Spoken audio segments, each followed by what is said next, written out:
Cities are a lot like people. They have an aura, a vibe, and most importantly, a history. Just like people, typically the more famous a city is, the more crazy its history is.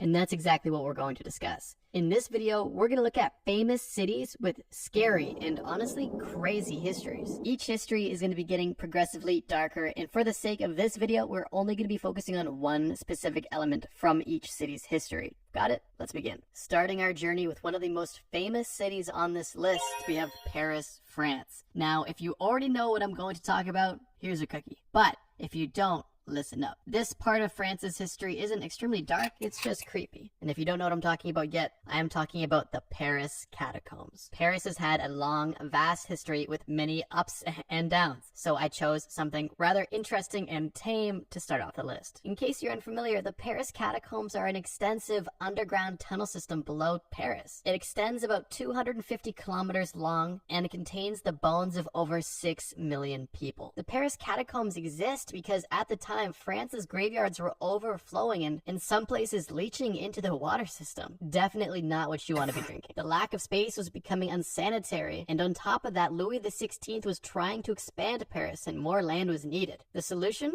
Well, why don't they fill up the quarries that are already under the city with the bones? And that's exactly what they did. And they began digging up graves and respectfully transporting them at night under black veil carriages from the graveyard into the catacombs. The bones were then structured and displayed in an artistic way, and then shortly later opened to the public. Yeah. Although there isn't a specific horrific cause for all of these 6 million dead people, for the most part, it is still just creepy to think about the huge mass grave that lies below one of the most famous and beloved cities in the world. I really wanted to add this example, one, because it was tame and it was a great start to the video, which, I mean, keep in mind this video gets gruesome pretty quickly, but also just because of the fact that you don't typically think about this when you think about a Paris trip. You think about eating a croissant, seeing the Eiffel Tower, visiting the 6 million bones below the city. Like, that typically isn't on the to-do list. Maybe it is for some, but it never was for me. So I thought I'd mention it because I feel like that is really unique to Paris. Moving on. Next up, and already exponentially higher on the darkness meter, we have Salem, Massachusetts, which is also the only entry on this list that is famous for its dark history. And unless you've been living underground with 6 million bones, then you would know that what I'm talking about is the Salem witch trials. The Salem witch trials were a series of hearings and prosecutions of people accused of witchcraft in colonial Massachusetts between February 1692 and May 1693. Only a short amount of time. But the amount of hysteria that took place within this amount of time is shocking. Witch trials and witch accusations have been a long-lasting occurrence across Europe for long before Salem even existed. By the time that the Salem witch trials happened, it was basically faded out across most of Europe and only existed on America and the fringes of Europe. The entire situation began when two young girls began acting peculiar.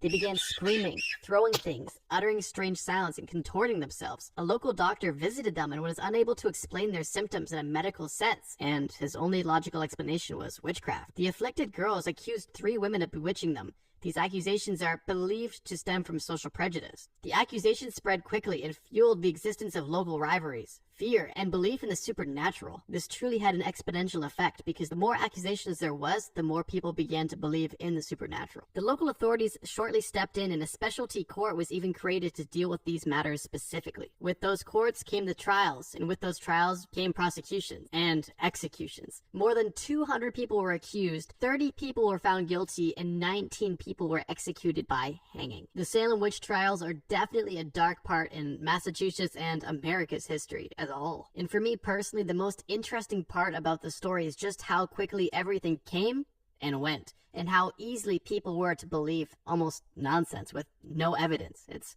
rather strange and a very cautionary tale. And since we're already talking about witch trials, why don't we just talk about the heart of the witch trial? Edinburgh, Scotland. If you thought 19 executions was bad in Salem, Edinburgh had 1,500 executions by torturous means. Not just hanging. Now, I'm not just going to dedicate a whole nother city's dark past to witch trials. I don't want to have witch trials be the same dark past for 2 different cities. So I'm going to focus on other attributes that contribute to the dark past of Edinburgh. Attributes such as the old town being less than 1 square mile, but housing over 60,000 people. This tiny, cramped situation caused very poor living situations. And the reason they chose to live like this is because they were protected within the town's walls from the English. Hello, governor! Because of this, a lot of the lower end of society chose to live in tunnels. These were abandoned tunnels that were originally built for business storage that were abandoned because they were too damp. People literally lived and died in these tunnels, and yes, the hygiene was horrible. Also, Edinburgh was the body-snatching capital of the 19th century. People were digging up dead bodies to steal the belongings off the cadaver and then donating the bodies to the medical schools for a large wage. It was a pretty lucrative side hustle, and I can only imagine if Instagram hustle culture was alive back then. Okay, I literally made a skit for this, but it was so bad I just removed it. Like, I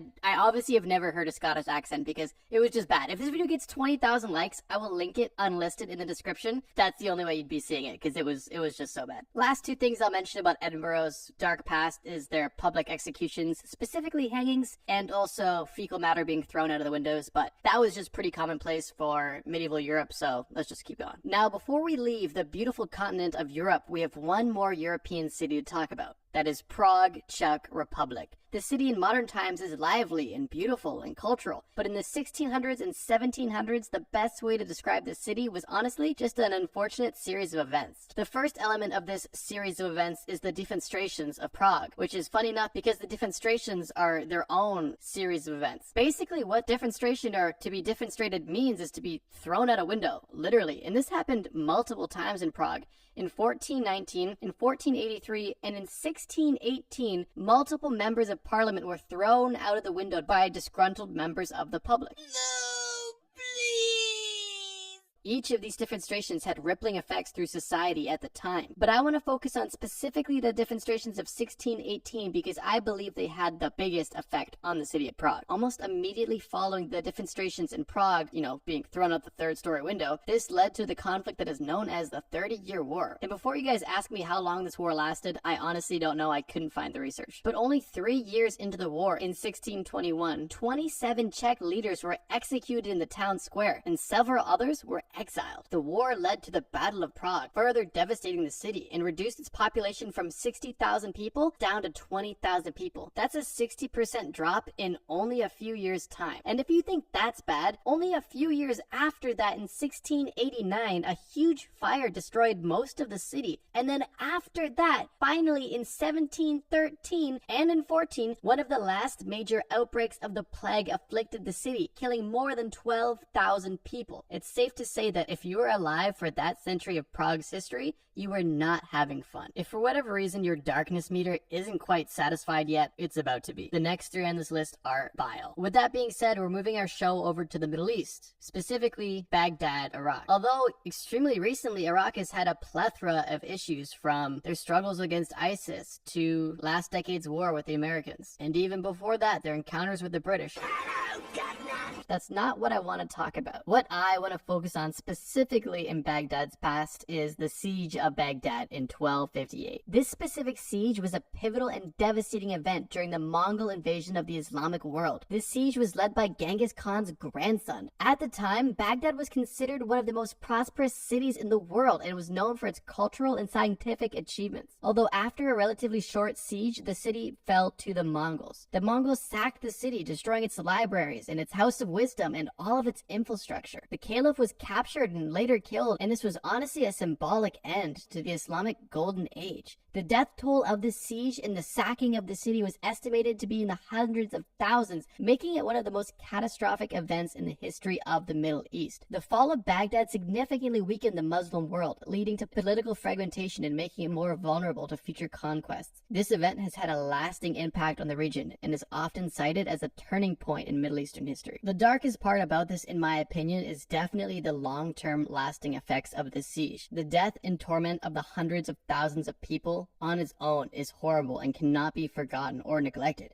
But the fact that this siege had such a long-lasting impact on Iraq as a country and the Middle East as a region is insane and, in my opinion, extremely dark. Moving even further east, we find ourselves in China, specifically Nanjing. And unfortunately, Nanjing has a very dark past. Over the course of 100 years, Nanjing found itself victim to multiple wars and unfathomable bloodshed, with a death toll in the tens of millions. This extremely dark time began with the Taiping Rebellion, a massive civil war in China from 1850 to 1884, where estimates of the death toll range from 20 20 to 70 million. After the Taiping Rebellion, there was multiple sieges and conflicts during that time, but the most notable post-Taiping Rebellion was the Nanjing Massacre, which was a mass murder and assault of civilians. When I say assault, I mean something much more dark and sinister, which I'm not really able to say, but use your imagination. The Nanjing Massacre, or the assault of Nanjing, was the mass murder of the Chinese civilians that happened immediately after the Battle of Nanking in the Second Sino-Japanese War.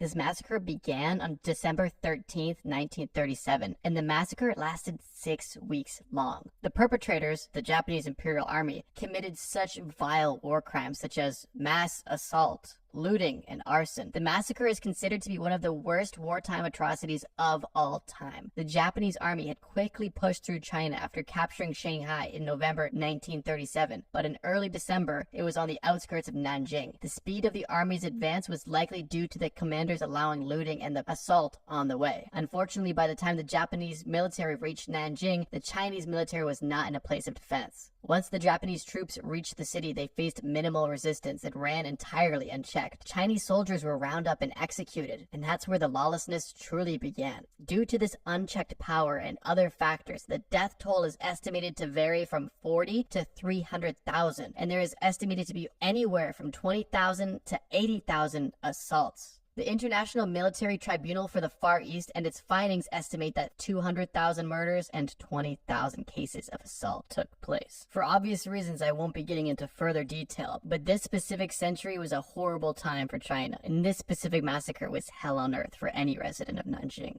Our final entry on the list brings us back to Europe, specifically Russia. Where? St. Petersburg, or as it was formerly known as, Leningrad. If you're familiar with World War II, you know it's coming. If you don't, buckle up. The Battle of Leningrad, or the Siege of Leningrad, was a prolonged military blockade undertaken by the Axis powers against the Soviet Union. Germany's army advanced from the south, while Germany's allies, the Finnish army, invaded from the north. Both groups created a ring around the city, cutting off all supplies. This barricade lasted for 872 days and became the longest and most destructive sieges in all of history. An estimated 1.5 million people died as a result of this siege, and at the time it was not classified as a war crime, although in the 21st century some historians have classified it as a genocide due to the intentional destruction of the city and the systematic starvation of the civilian population. Germany wanted Leningrad specifically because of its cultural significance to the Soviet Union, and they were willing to do anything to get it. They motivated the Finnish army to join in on the battle by offering them part of the land once the siege was complete. Although they had every intention of taking the land, they didn't want to destroy it, and for a few reasons they didn't invade in the same manner as they did elsewhere via the Blitzkrieg. It's hard to truly get into the details of this story without getting too in the weeds about World War II history, but let's just boil it down to this. For over 2 years and 4 months, a city was surrounded by enemy forces with consistent fighting and no supplies in or out. The civilians were starved to death and frail, and over the course of this almost 2.5 years, 1.5 million people died. Today, the city is beautiful, vibrant, and cultural, but not long ago, millions of people were dying by starvation and war. In one city, in one battle. If that's not dark, I don't know what is. This video really serves as a small spotlight on a small amount of some of the torment that has happened across the world, across history. It really makes you appreciate the relatively peaceful times we're living in now. But let me know what you guys think. How many of these cities' histories were you aware of? And what cities' histories do you know about that I didn't discuss? If you guys enjoyed this video, I'll be more than glad to do another one. For now,